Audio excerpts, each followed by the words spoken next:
So our next video is about Le Chatelier's principle. Le Chatelier was a French chemist. He was practicing right around 1884, and he was studying equilibrium systems and kind of made the observation that once you stress a system that's already equilibrium, it does tend to respond to that stress in a way that reduces that stress.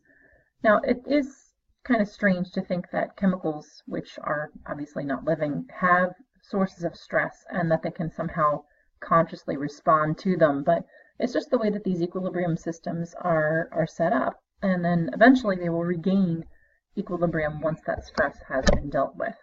So let's define what these sources of stress are for equilibrium systems. One of the biggest ones is any kind of a change in concentration, or specifically for gases, we're talking about a change in pressure.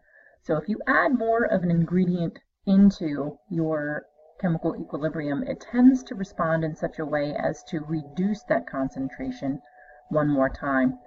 Just so you can see that you can actually use pressure for gases, remember that via Pervnert, that if you solve the equation for N divided by V really is analogous to concentration. So you can see that pressure is directly proportional to concentration, just basically by the factor of RT.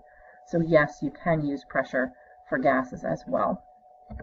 Another thing that you can actually say is a stress as far as an equilibrium system would be a change in volume. Any change to concentration, even if it's only by manipulating the volume, not necessarily the quantity of material that's there, will create a stress in the system. Again, the system will kind of tend to move in a direction that will reduce that stress. Equilibrium does not like high concentration, it does not like high pressure, it does not like small volume. So it tends to move to a side of the equilibrium where those stresses can be reduced. In the example problem that I have up here on the screen, we have 2NO2 makes N2O4. We have 2 moles of gas on the reactant side and only 1 mole of gas on the product side. If I decrease the volume, I'm essentially increasing the pressure or increasing essentially the concentration. So it's going to move to the side that has less moles of gas. In this case, we would actually move toward the product side, the N2O4, in order to alleviate that stress. Let's take a look at another example problem. Here is a little equation, H2 plus I2 makes 2HI, and I'm curious to figure out what happens when I add in some hydrogen.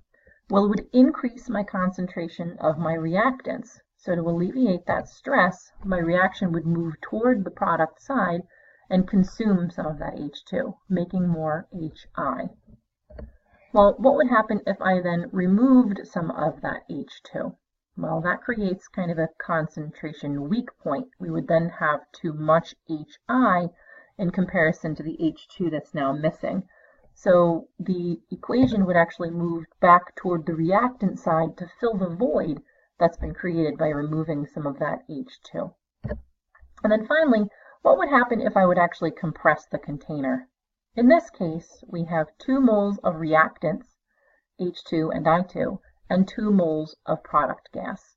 So luckily, with 2 moles on either side of the equation, if I would compress the container, there's really not an advantage to moving one way or the other. So it kind of just stays wherever it is. At this point, I would suggest moving on and trying example problem 9 from your in-class problem packet before moving too much further with the video. A good time to pause, and then when you're done, you can push play again. The third thing that you could actually consider to be a form of stress, as far as the Chatelier's principle is concerned, would be temperature. We know from studying thermodynamics that heat is linked to just about every chemical equation, and you can treat it like it's a reactant or a product.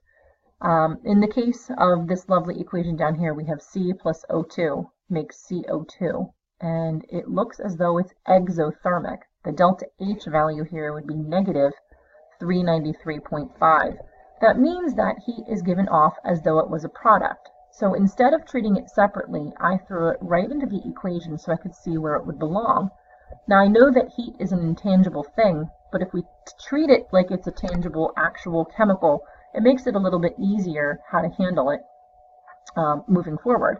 So let's just say, theoretically, if I add some heat into this equilibrium chemical equation, which way would equilibrium move? Well, that would mean that I'd be basically increasing the concentration of heat, even though it's not really a tangible thing. In order to alleviate that stress, it's going to move away from that added in heat. So it would actually move back toward the reactant side. The fourth and final stress in an equilibrium scenario would be the addition of a catalyst. Now, from the previous chapter, we know that when we add a catalyst, it speeds up the overall rate of a chemical reaction by lowering the activation energy barrier. It does this by creating an alternative mechanism for making the reactants turn into the products. It's just that the hump on our potential energy diagram will lower. Now, if you'll notice, it actually lowers to the same extent for both the reactants and the products. So both the forward and the reverse reaction would actually be affected equally here. So the kind of the end game here for catalysts would be, although it does lower the activation energy, the net change, it's the same for the forward and for the reverse reaction. So adding a catalyst actually doesn't affect the position of equilibrium at all. It only makes us get to equilibrium a little bit faster. And if you have not done so yet, now is a fantastic time to finish up in-class problems numbers 8, 9, and 10. You can actually record your responses simply by drawing an arrow on the space provided, and we will review these problems together in class.